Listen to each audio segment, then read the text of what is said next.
MTDCNC, bringing you the latest engineering news via video media.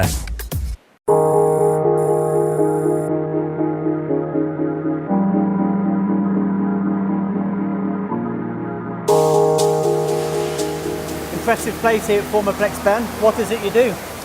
This is our tooling division. So we are making injection mould tools, components, predominantly automotive injection mould tools in here, aluminium and steel. And you're a DMG user. Why did you go for the monoblocks? I know it's obviously a heavy machine. It's a single piece polymer casting. Yep. We wanted 2 additional 5-axis to go with our bigger 5-axis. So DMG and machines, they've got quite a broad range of machines.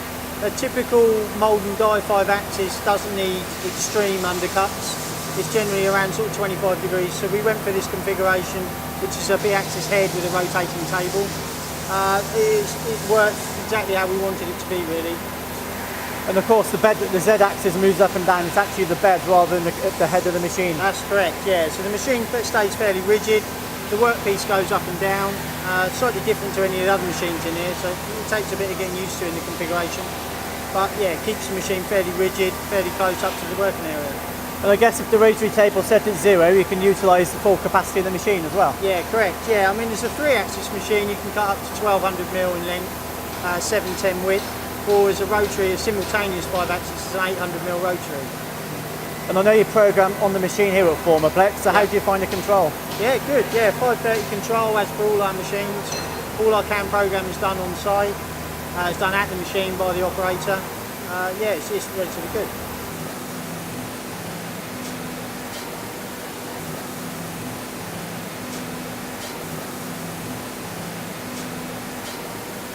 So, if you bought them on the blocks and you're happy, why did you buy the Evos?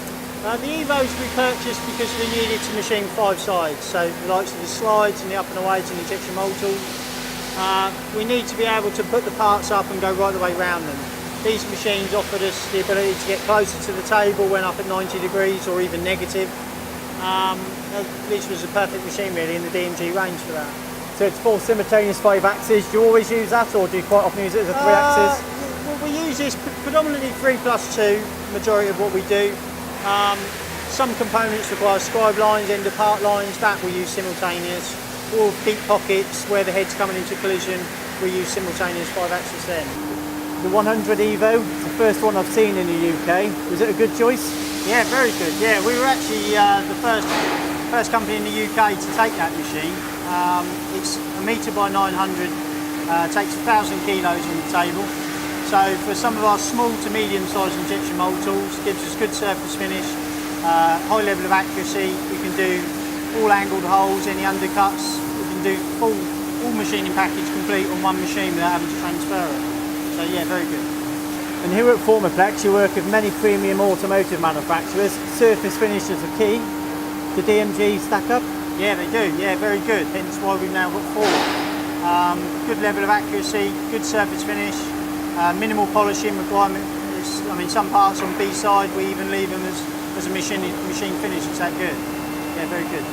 And I like to say they're the 5-axis champion. Do you, Ben, believe that DMG are the 5-axis champions? Yeah, I think so, definitely. Yeah. I mean, like I say, that's why we've got 4 of them. We would continue to buy more. We haven't seen anything to suggest otherwise.